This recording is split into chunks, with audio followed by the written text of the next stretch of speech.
आप देख रहे हैं संवाद समाचार। मैं हूं अंकिता, आप देख रहे हैं संवाद समाचार। आइए शुरुआत करते हैं एक खास खबर से।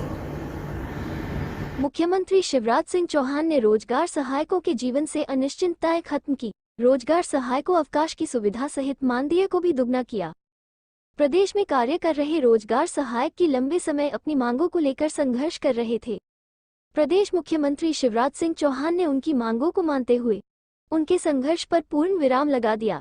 राजधानी भोपाल के लाल परेड स्थित मोतीलाल नेहरू स्टेडियम में शुक्रवार की शाम को रोजगार सहायकों के प्रदेश स्तरीय सम्मेलन को संबोधित करते हुए कहा कि शासन की जन कल्याणकारी योजनाओं के क्रियान्वयन में रोजगार सहायकों की विशेष भूमिका है।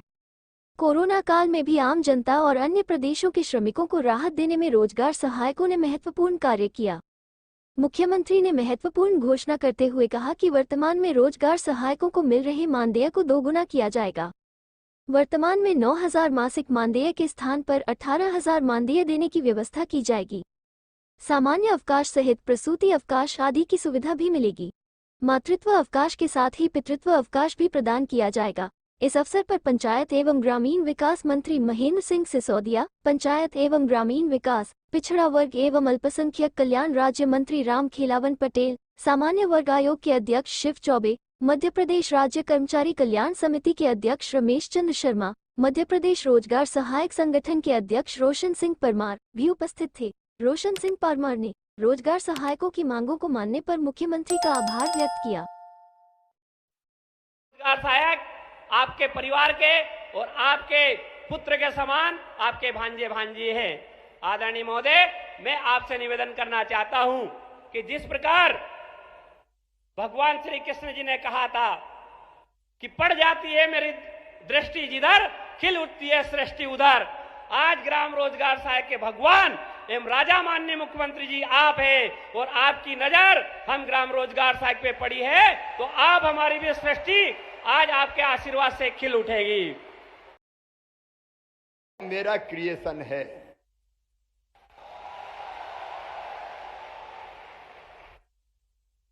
राम काज पूरा करने के लिए सेतु बंध बनाने का काम प्रारंभ हुआ। रामेश्वरम से श्रीलंका। तो हमारी वानर सेना भगवान श्री राम की यहां वहां पत्थर डाल रही थी, पत्थर डूब जाते थे। तब नल और नील याद आए और नल और नील ने बताया कि कौन सा पत्थर कैसे डालना और कहां डालना है,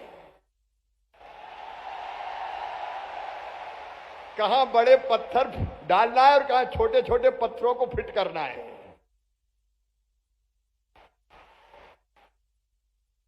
कौन सी शिला रखने के बाद बानर कौन सी शिला रखेंगे और गिलहरी कौन सी रेत उसमें डालेगी, यह भी तय हुआ। कंकर कंकर पत्थर गारा, ये अगर ढंग से किया तो नल नील ने ही की करवाया। और मेरे रोजगार सहायक नल और नील का काम मनरेगा में कर रहे थे।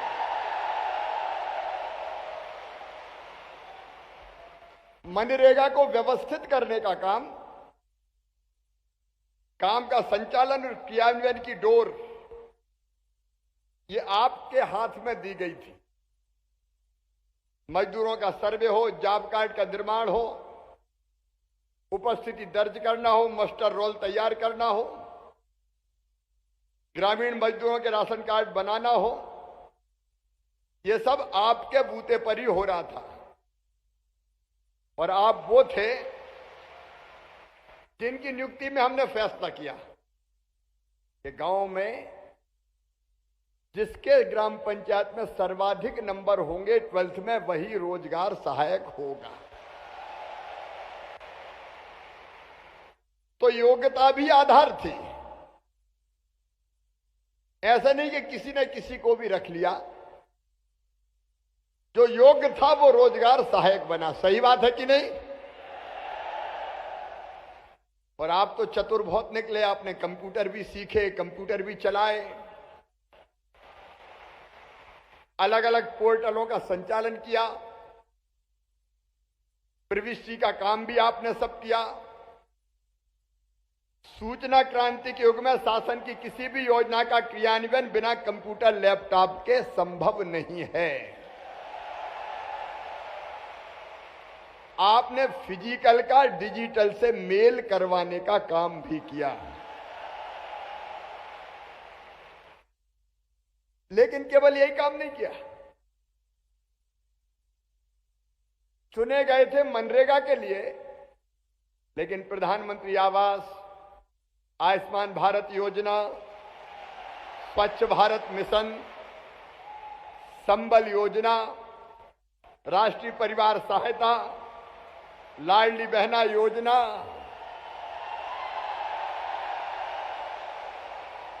जिस काम के लिए कोई नहीं था उसके लिए रोजगार सहायक फिट कर दिए गए।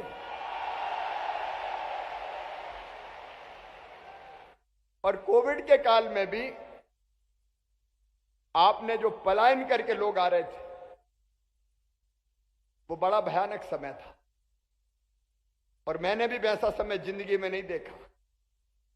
और मैं तो जब मुख्यमंत्री बना तब कोविड आ चुका था, लेकिन उस समय भी ग्रामीणों की ट्रैकिंग करने का काम, स्वास्थ्य विभाग के साथ मिलकर प्राइमरी जांच, कोविड की मौत को निमंत्रण देना था, लेकिन प्राइवेट जांच भी, प्राथमिक जांच भी की, एडमिट करवाना।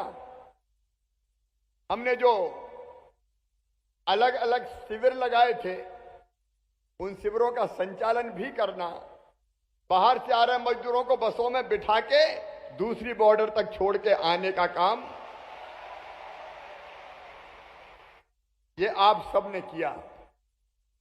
और इसलिए आप मेरे लिए विशेष हैं।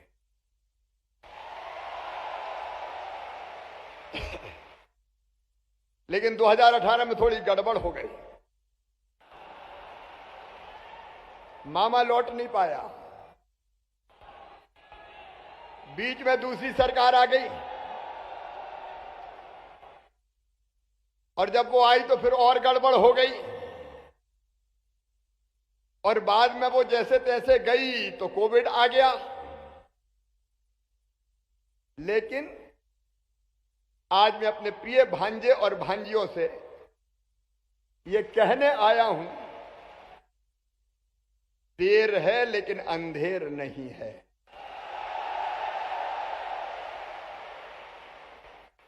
ऐसे मेरे प्रिय बेटा बेटियों,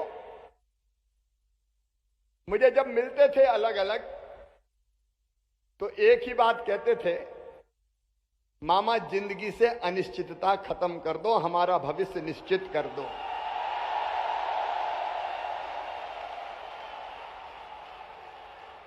आज मैं आपके जीवन से अनिश्चितता समाप्त करने आया हूं।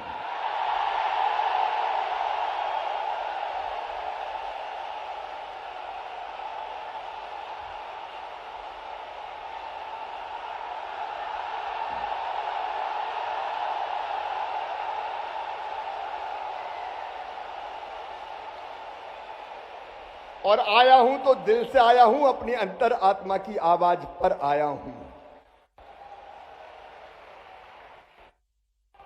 और इसलिए मेरे प्रिय बेटा बेटियों,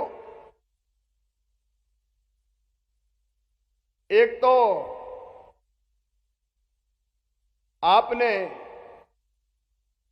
सेवा समाप्ति से मैं शुरू करता हूं, सबसे पहले इसी को खत्म करना पड़ेगा।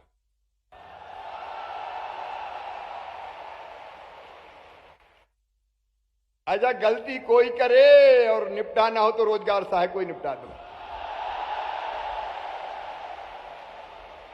वो कत्ल भी करते हैं तो चर्चा नहीं होती, हम आह भी भरते हैं तो हो जाते हैं बदनाम। बड़े इंद्री हो गए, अगर निकालना तो कार्रवाई कर दो। अब रोजगार सहायक की सेवाएं समाप्त नहीं की जा सकेंगी। बिना वकील, बिना अपील, बिना दलील समाप्त, ये नहीं होगा। विभागीय जांच, दूसरी जांच, बाकी चीजें जो आपने अपने मांग पत्र में भी कही है, वो प्रक्रिया होगी। अगर इसके बाद कोई भयानक अपराध है तो बात अलग है, नहीं तो सेवा समाप्ति ये किसी भी कीमत पर नहीं होगी। फिर अभी आपको ना अवकाश है, ना प्रसूति अवकाश है। हम भी इंसान हैं, हमारा भी परिवार है, और इसलिए चाहे अवकाश का मामला हो और चाहे प्रसूति अवकाश का मामला हो और चाहे ऐच्छिक अवकाश का मामला हो, ये सब के सब रोजगार सहायकों को दिए जाएंगे। अच्छा, मातृत्व अवकाश तो 180 दिन का हो गई, लेकिन 15 दिन का पितृत्व अवकाश भी दिया जाएगा, उसको भी तो घर रहने का मौका मिले। पंचायत सचिव की नियुक्ति में मैं ये तय कर रहा हूं